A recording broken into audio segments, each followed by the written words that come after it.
Law Part 2, C303, Unit 4. I'm Dr. Isabel Souza. I'll be presenting this unit as well. And we can move on to legal proceedings. Now, most legal proceedings occur in a courtroom, but occasionally you'll see a psych ward, for example, that gets shifted and simulates a courtroom with a judge and chairs, and you may have to interpret for a situation for a psych patient where this occurs. We call these medical legal situations. So an interrogation is a set of questions asked by the opposing party. You know, you can have more than one interrogation in a case. A deposition or depositions are testimony under oath given outside of the courtroom. So depositions are, you know, these declarations by different parties, witnesses, plaintiffs, and so forth. And those are typically done in the courtroom. But you may be interpreting an interrogation for a psych, you know, an inpatient request. And subpoena is an order for an individual to appear before the court. And there have been cases, it's very rare, but on occasion an interpreter may get a subpoena. The latest case was a famous case now with President Trump and his Russian meeting, and the interpreter got subpoenaed because of the notes. And by the way, the interpreter refused to share anything because everything is confidential. Subpoena duces tessum.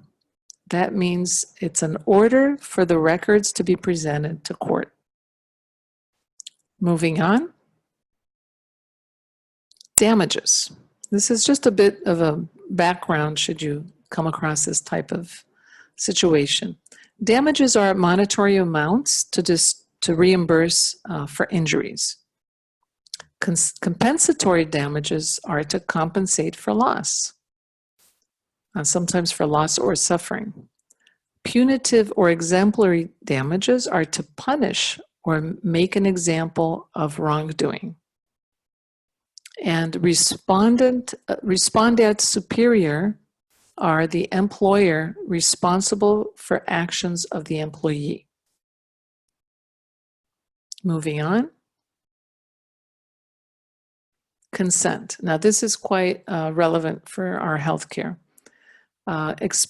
Consent needs to be expressed in healthcare. So the patient needs to give consent verbally or in writing. Implied means the action of the patient implies the patient wanted or wants the treatment. But to hold in a court of law, typically it needs to be expressed. And informed means that the patient has a right to be informed about the medical condition in a language the patient can understand, to be informed about treatment alternatives. And I'll mention something about informed consent. Even when a patient agrees, you know, or decides not to have an interpreter present, sometimes the patient may have a friend and the provider is right there. And the provider says, oh, so you just want to have your friend interpret? Yes. Typically, we remind providers that it needs to be an informed consent. And there are hospitals now that are actually requiring the patient to be informed about the dangers of having non-professional interpreters interpreting.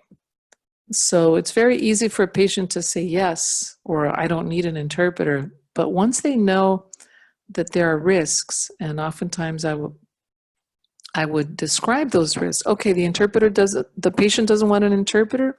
Let me just explain the risks of not working with an interpreter. And then I would explain, you know, that's fine. You have the right not to have an interpreter, but your colleague may have not have the knowledge of medical terminology, may make mistakes, and that can affect your health. So when patients know this, then their attitude changes. So it's very important that we educate patients as well about the risks of not working with a competent and qualified interpreter. So people can consent to things without having the information needed to even give a consent. And that's why we have consent forms in the US. Everything is in writing and quite well documented. Let's move on to the next one. Confidentiality. We will never speak enough of this because it is probably the most important aspect of our work. Communication between the patient and the healthcare professional must be kept private. It's the patient's right to privacy. Confidential information should only be given out if the patient has signed a release. And that's why many patients are asked, even when they want to provide information from another doctor, the healthcare organization needs a written form signed by the patient, allowing them to give that information to another facility. Now, public healthcare laws require reporting of certain occurrences, births, deaths, suspected abuse, treatment of injuries from violent acts, communicable or infectious diseases, such as we're seeing now, with hospitals having to report so that tracking can be done, sentinel events, and I'll define sentinel events for you. This is a patient safety event that results in death, permanent harm, or severe temporary harm. And public health laws actually require the reporting of that. Let's move on. Advanced directives.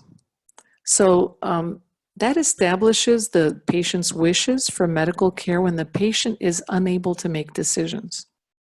There are a lot of people doing that now. Living will. The patient expresses wishes for medical treatment if an incurable or irreversible medical condition ensues. And durable power of attorney for healthcare. It gives authority to another individual to make healthcare decisions for the patient. So these are three different situations where certainly, these are sensitive discussions, hard discussions to have, because often they're made when patients may be in this situation. And they're also culturally difficult for some patients to understand, because in their healthcare systems, they might not have these situations, and they might not be preparing in such a way. But these are important medical legal situations that we may face as medical interpreters, and we should be prepared for them. And we should explain that these are common in our system. So this concludes this unit, and I thank you very much for listening.